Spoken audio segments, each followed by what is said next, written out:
Retour sur la Lune, déploiement du télescope James Webb ou même projet un peu fou de colonisation de Mars à plus ou moins long terme, depuis quelques années l'espace semble avoir de nouveau la cote dans les médias et auprès du grand public. Et si on ne présente plus la NASA ou même l'ESA, l'Agence spatiale européenne, avez-vous déjà entendu parler de la JAXA ?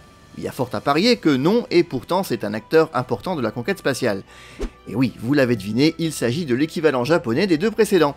Car en Asie, il n'y a pas que la Chine ou l'Inde qui se soient lancés dans la conquête spatiale. Le Japon y travaille lui aussi depuis les années 50-60, et sa contribution à l'exploration de l'espace n'est pas négligeable. Saviez-vous par exemple que le premier japonais dans l'espace n'était pas un astronaute, mais le premier touriste spatial ? Ou même que le Japon était déjà parvenu à devancer la NASA au moins une fois ? Comment ? Eh ben c'est entre autres choses ce qu'on va découvrir dans cette vidéo. Bienvenue dans Japon Express.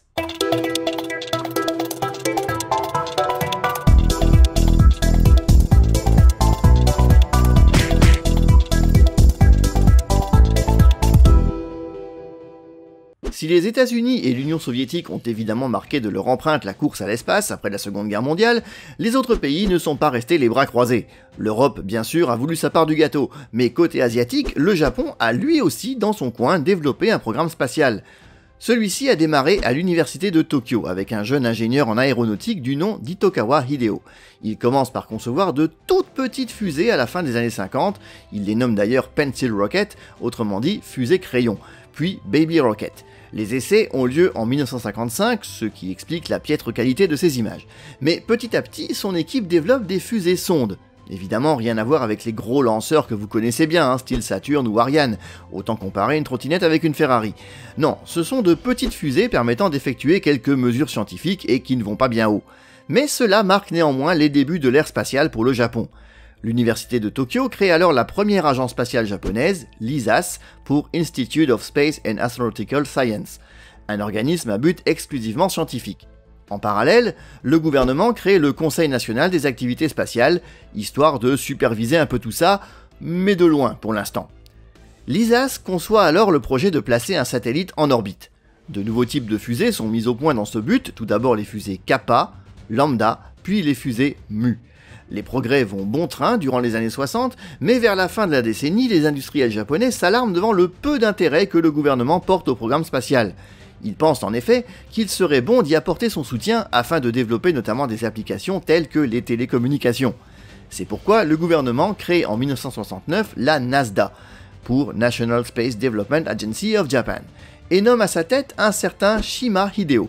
Celui-ci n'est autre que l'ingénieur ayant conçu le Shinkansen. Le premier satellite japonais, nommé Osumi, est lancé le 11 février 1970 par la fusée L5S, L comme lambda bien sûr, et se retrouve enfin en orbite à 400 km de la Terre, ouvrant ainsi la voie aux premières missions scientifiques japonaises dans l'espace. Il est suivi un an plus tard par le satellite Tansei et surtout le satellite Shinsei, lancé le 28 septembre 1971 par la fusée Mu M4S3. Celui-ci se différencie des deux autres qui n'étaient que des démonstrateurs technologiques équipés d'un radioémetteur, en embarquant pour la première fois du matériel scientifique qui permettra d'étudier les vents solaires ainsi que le rayonnement cosmique. Une première couronnée de succès puisque ces instruments permettent de détecter une nouvelle ceinture de radiation. Durant les années 70, les lancements de satellites à vocation scientifique envoyés par l'ISAS se poursuivent, généralement lancés depuis le site d'Uchinoura au sud de Kyushu. En février 1979, le satellite Hakucho est mis en orbite par une nouvelle fusée Mu. Il s'agit du premier observatoire spatial à rayon X, un domaine dans lequel l'industrie spatiale japonaise va désormais se distinguer pour devenir carrément le numéro 1. Entre-temps, la NASDA, quant à elle, développe des lanceurs plus lourds et plus puissants, pouvant permettre la mise en orbite de satellites d'application, à commencer par les télécommunications. Le Japon reçoit pour cela l'aide des États-Unis, une aide un peu contrainte et forcée car les USA ne voyaient pas d'un très bon œil le développement de fusées 100% japonaises dans les années 60. Le Japon finira par accepter en échange de la rétrocession des îles Okinawa en 1972.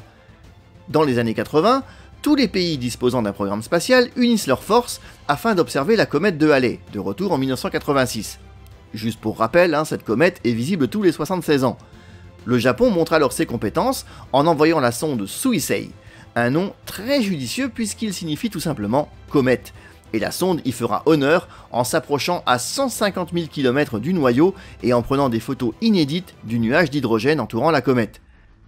Du côté des missions habitées, on peut dire que l'histoire du premier astronaute japonais dans l'espace est pour le moins originale. 3 astronautes devaient à l'origine embarquer à bord d'une mission Spacelab en 1986.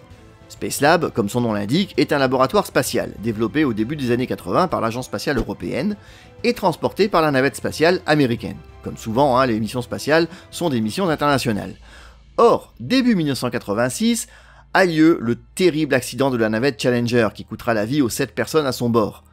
Le programme Spacelab est donc repoussé. L'Union soviétique propose alors aux astronautes japonais de partir sur la station Mir qui est lancée peu après, mais le Japon refuse. Tout le Japon? Non.